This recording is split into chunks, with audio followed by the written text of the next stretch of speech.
Yo, what's good, YouTube? Mr. Penastar here. Oh, yeah. Ooh, that was horrible.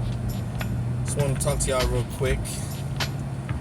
I think what I want to talk about is the reasons why I got a V6 Charger.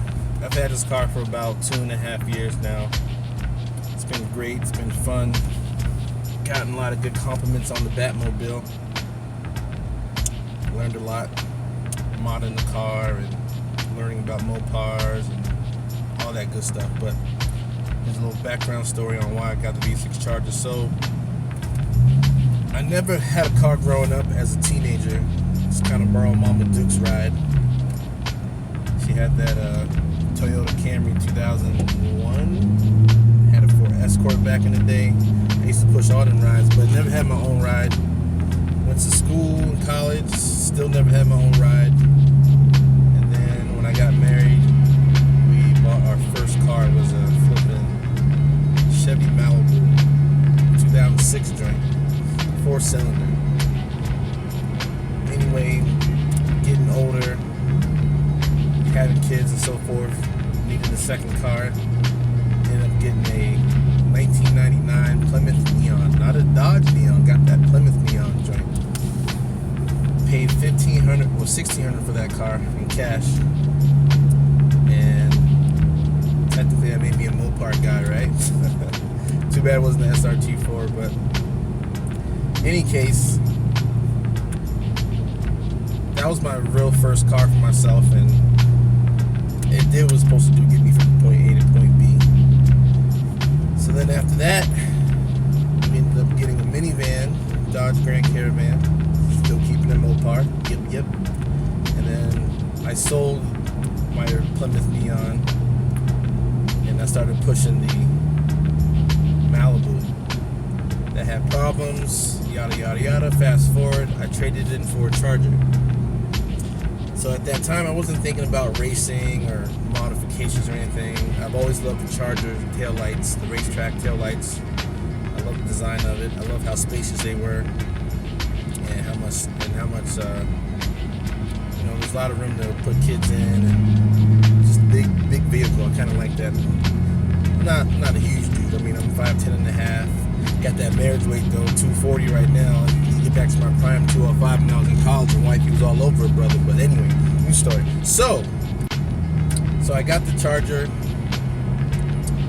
and I was happy with it. I'm like, you know what? I'm gonna get a V6 because I had a 4-cylinder. 4-cylinder was slow.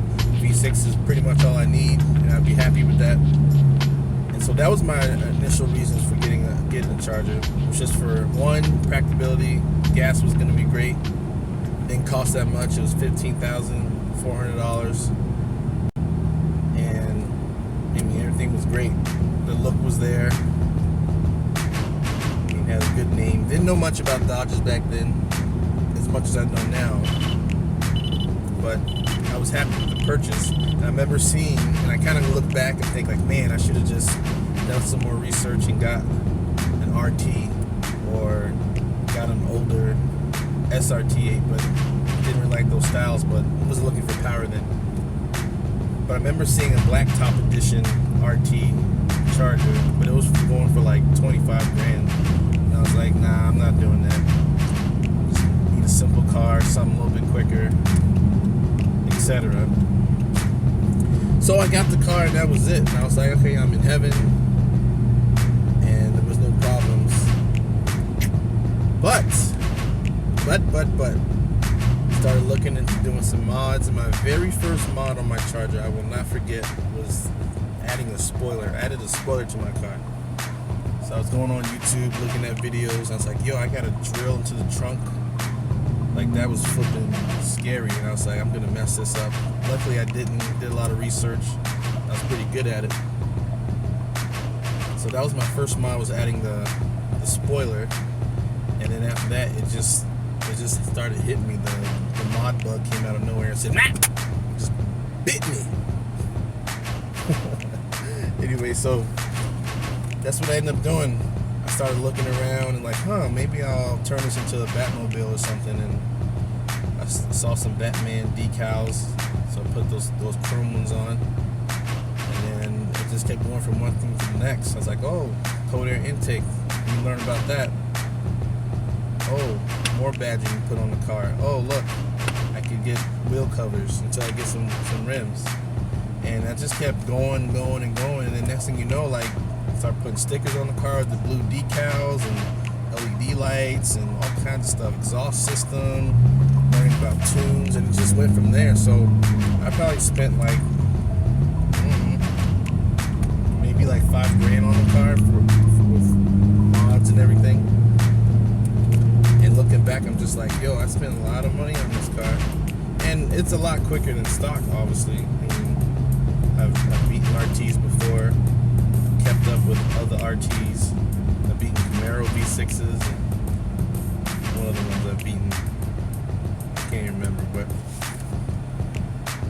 so it's pretty quick for what I've done to it. And being in Utah, higher elevation, over 4,500 feet above sea level, like, we got a lot thinner air, so everyone's like, why your time's so slow? Why you run 7 seconds and 0 to 60, etc.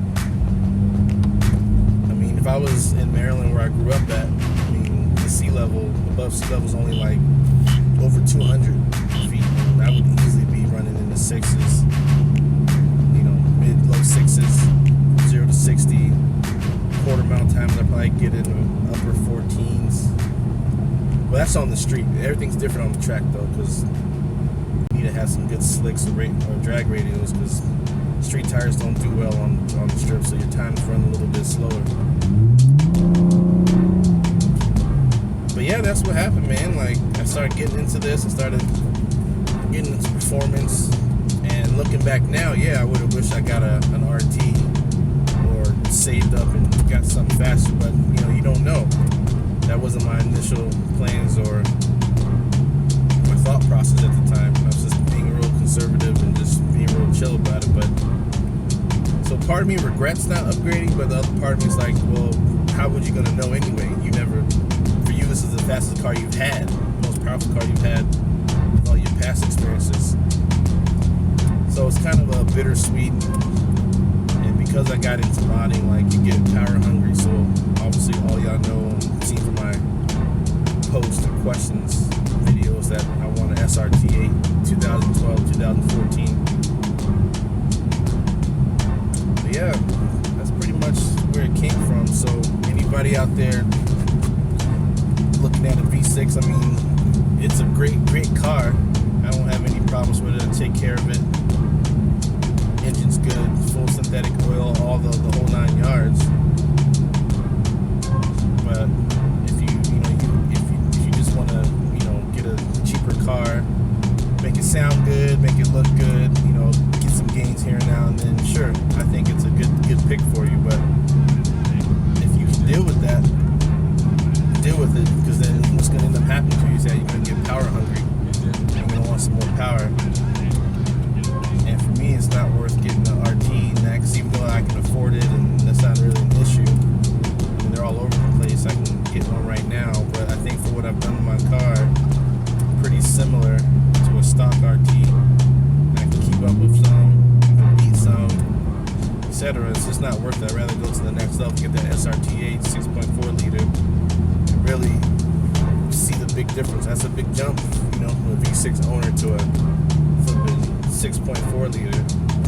I know it's going to be more gas and more insurance, but that's why you shop around for insurance. I have some friends who probably give me some good deals on that. The gas, I'll deal with it. So yeah, y'all got any questions, holler at your boy. If you've been thinking about getting a V6, get a V6 if you're about convenience and about gas and insurance, and you're not worried about racing and modding and trying to please other people, and because you don't have a V8 that Hemi. It doesn't matter. It's whatever you need, whatever your family needs, whatever you can afford. Don't be ashamed of it. I didn't get my first vehicle till I was fully married, so growing up in Maryland, I didn't have anything. I had to push mama to whip. So be happy for what you got, for what you're doing. Yeah, let me know you got any questions. I'm out, yo.